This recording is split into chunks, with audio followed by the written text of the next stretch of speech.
Mga kabunyog, mga kababayan, magandang araw po sa inyong lahat. Welcome sa isa na namang episode ng talakayan natin dito po sa ating bagong YouTube channel, bagong meta page, Veritas. Kung hindi pa po kayo naka-subscribe dito po sa ating Veritas YouTube channel, subscribe na po kayo. Kung hindi pa po kayo naka-follow sa ating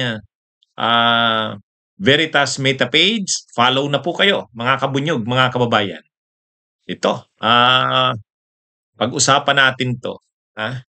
Um, Itong nakaraang mga linggo na ano, na na-involve na ang, Malacanang sa dito sa mga anomalya sa flood control.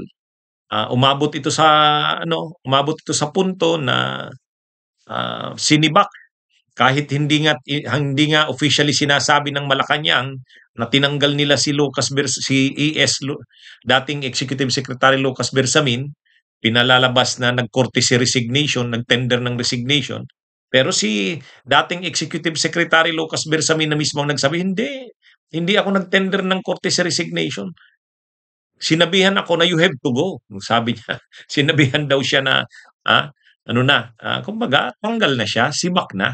Oh, pati si Amina Pangandaman na dating Department of Budget and Management Secretary, yung dalawang undersecretaries, yung bata pang mga undersecretaries, si dating Yusek Adrian Bersamin, si dating Yusek ng DepEd, Trygive Olivar, o yan.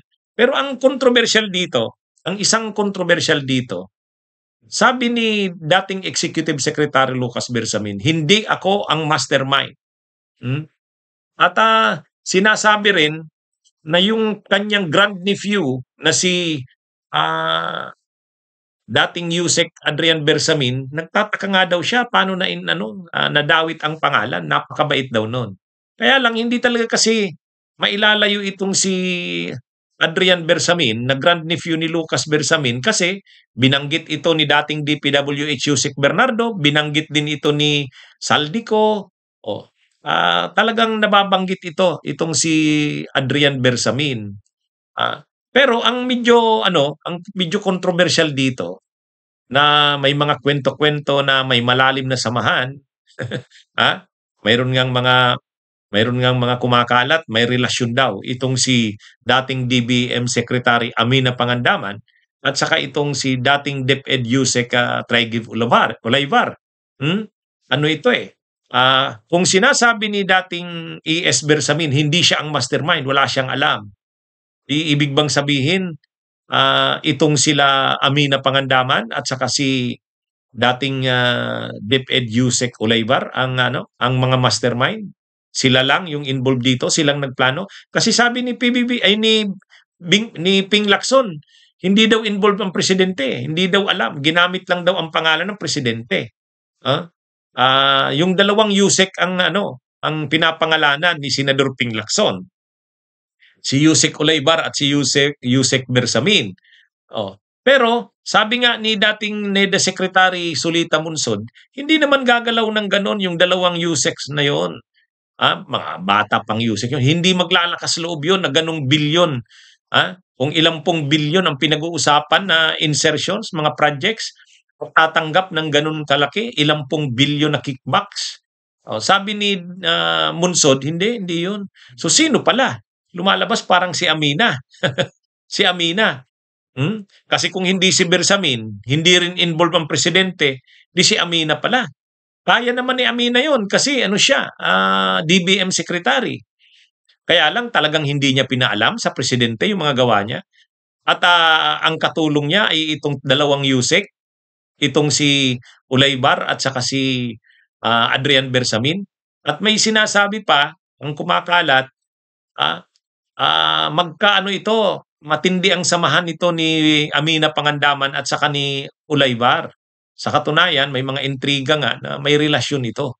Si Amina yata dalaga pero si Ulaybar may asawa na ito. Ang asawa yata nito mayura sa isang bayan sa Bohol ba yan? Kaya anyway, ito kasing si Amina Pangandaman at saka si dating DepEd Yusek Ulaybar, magkasama pala ito doon sa ano pa, sa opisina pa nung matandang Angara. Si ano, si Ed Angara. Nung senador pa si Ed Angara, staff na itong sila itong si Ulaybar at saka si Pangandaman. Kaya nung naging DBM secretary si Pangandaman, si Amina, at naging staff ni Sani, ni Sani Angara, yung anak ni Ed Angara, naging staff sa Senado. At nang malipat si Sani Angara sa DepEd, binitbit niya rin itong si Ulaybar. Ginawa niyang USEC.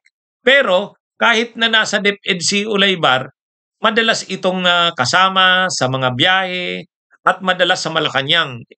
Ang kausap nga itong si Amina Pangandaman. Kaya nai-issuehan tuloy ito na itong malalim nilang samahan ay umabot sa punto na parang sila ang tandem dito sa mga anomalyang ito. Kaya lang wala pang ano ngayon eh. Wala pang ano ngayon yan, statement si Pangandaman, wala pa siyang reaksyon sa mga issue na to. Basta't nagpasalamat siya, mayroon siyang statement pero hindi tungkol sa anomalyang ito. Ang sabi niya, salamat sa panahon na naging DBM secretary. Pero yung tungkol sa issue dito sa anomalya, wala siyang ganun din si Ulaybar. Pero ang lumalabas nga dito, parang sila ba, yung tandem ba nila ang mastermind dito sa mga nangyaring ito? Kung hindi nga involved si PBBM. Kung hindi nga involved si PBBM. At parang katulong nila itong si Yusek Bersamin, yung bata pa ring Yusek. Sabi kasi ni dating DPWH Yusek Bernardo, ang nakikipag-usap sa kanya itong sila Ulaybar eh.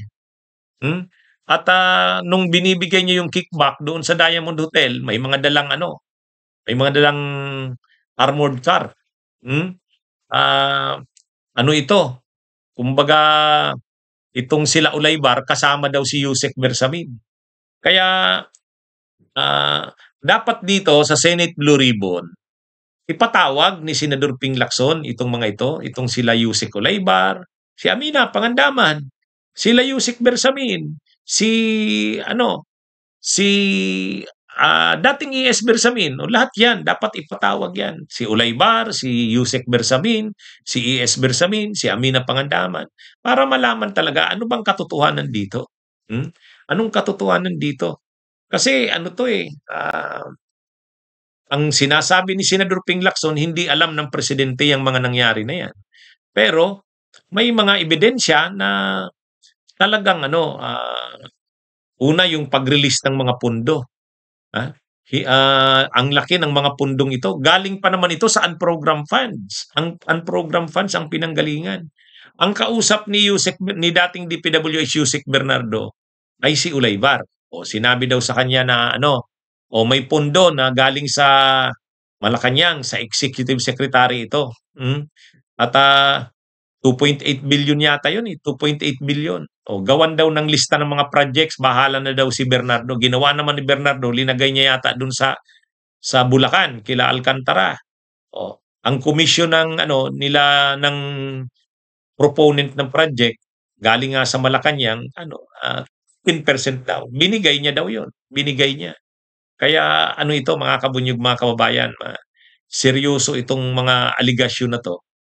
Kaya dapat talaga, kaya yung mga sinasabi na parang tatapusin na yung investigasyon ng Blue Ribbon, hindi.